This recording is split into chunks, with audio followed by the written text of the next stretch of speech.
Bienvenue dans votre tout premier épisode de Café Hebdo, votre podcast hebdomadaire sur l'actualité. Et aujourd'hui, je vais vous proposer un café international, où je vais tout simplement m'intéresser aux élections en Côte d'Ivoire et à la jeunesse en Côte d'Ivoire. Comme vous en avez sans doute entendu parler, Alassane Ouattara vient tout juste d'être réélu pour un 3e mandat présidentiel consécutif à la tête de la Côte d'Ivoire. Alors l'opposition, elle refuse de reconnaître les résultats, et la tension monte graduellement. Un basculement dans la violence similaire à celui de 2010 est à craindre, et est notamment craint par des observateurs et par les Ivoiriens eux-mêmes. Pour s'intéresser à cette élection, nous nous sommes intéressés à la jeunesse dans le pays. Comment participe-t-elle à la démocratie ? Quel est son regard ? Mais surtout, quelles sont les raisons d'un désamour de cette jeunesse ivoirienne sur la politique et la démocratie de leur pays ? Pour cela, nous sommes allés interroger Yannick Aka, 29 ans, qui vit à Abidjan, dans la capitale de la Côte d'Ivoire, où il y exerce son métier d'ingénieur en informatique. Nous lui avons demandé quel était son état d'esprit post-électoral et son constat est sans appel. Il se dit fortement déçu de cette élection, lui qui pensait participer à une élection et à un scrutin qui se déroulerait dans le calme et sans violence. Alors comme il l'indique actuellement, à Abidjan, l'ambiance post-électorale est pesante. Une partie de la population déjà avait pris la décision de quitter la ville avant l'élection même. Pour ce qui est du jour de l'élection, il nous indique que les habitants de la capitale étaient principalement restés cloîtrés chez eux à leur domicile et que les bureaux de vote étaient désertés. Aujourd'hui, les Abidjanais sortent progressivement pour aller faire leurs courses. C'est une toute autre ambiance que l'on retrouve dans le reste du pays. Yannick nous indique ainsi que la tension entre les partisans de l'opposition et ceux du RHDP, donc le parti présidentiel, est élevée et ne cesse de s'accroître. On décompte aussi de nombreux barrages sur les voies de circulation, mais aussi dans les villes et dans certains quartiers. D'autres actions plus violentes ont été menées avec des affrontements intercommunautaires dans le nord du pays, ou encore d'autres actions menées par Ouattara contre les opposants. On a pu voir notamment une tentative d'arrestation d'Henri Konan Bédié, dont le domicile a été encerclé par des forces de l'ordre dans la matinée d'hier.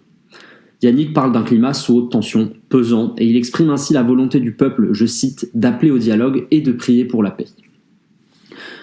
En prenant la parole de la jeunesse ivoirienne, le jeune Yannick nous montre surtout que la jeunesse du pays est une partie de la population qui ne se sent pas représentée par la politique et par les politiciens du pays.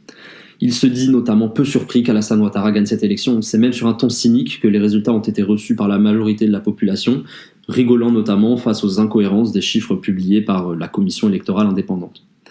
Face aux résultats, le jeune ingénieur nous fait part de son indifférence et de celle de ses proches. Il rajoute que sans l'appel au boycott de l'opposition, les résultats auraient été les mêmes.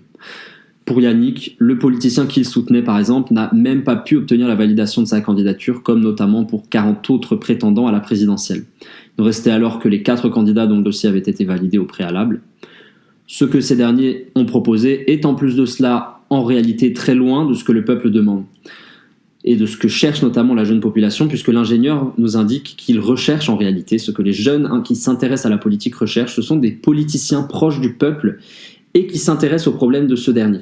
Qu'il y ait un renouvellement de la classe politique et que le vote ne se fasse pas par appartenance ethnique, comme bien souvent, c'est-à-dire on va voter pour un chef représentant sa religion ou alors son village, mais qu'il recherche bien plus des personnalités qui portent de vraies idées, cela passant alors par de vraies personnalités fortes et soutenues pour ce qu'elles apportent comme idées.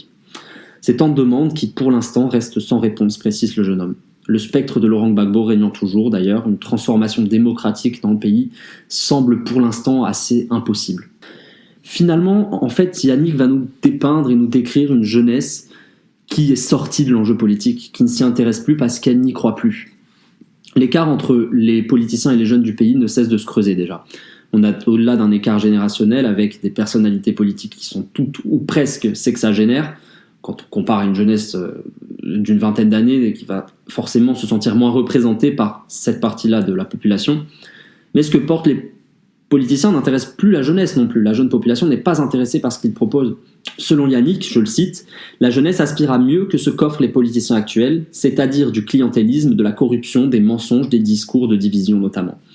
La participation au système démocratique est d'autant plus limitée que les politiciens achètent les voix d'une grande partie des jeunes. Pour l'ingénieur, la corruption, c'est la ligne de conduite de la politique de pays envers les jeunes, tout simplement. Soutenir un homme politique ou un parti, c'est devenu un vrai business, ajoute-t-il, puisqu'ils offrent de l'argent ou des privilèges aux jeunes en échange de leur voix. L'accès à la démocratie et à la politique est ainsi foncièrement limité.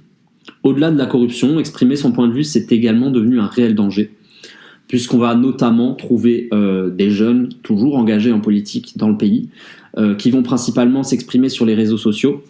Et donc ces militants vont se donner rendez-vous sur les réseaux sociaux, sur des groupes, nous a indiqué Yannick, ce sont des groupes qui vont permettre à ces personnes de garder leur anonymat et de débattre et de proposer des solutions qui parfois sont extrêmement intéressantes de ce qu'il a pu nous en dire. Donc l'anonymat va rester de mise, tout simplement parce que ces ces jeunes qui osent s'exprimer, risquent tout simplement une arrestation pour avoir osé critiquer le pouvoir. Donc le regard que porte Yannick sur la démocratie en Côte d'Ivoire, il est teinté de pessimisme, comme vous avez pu le voir.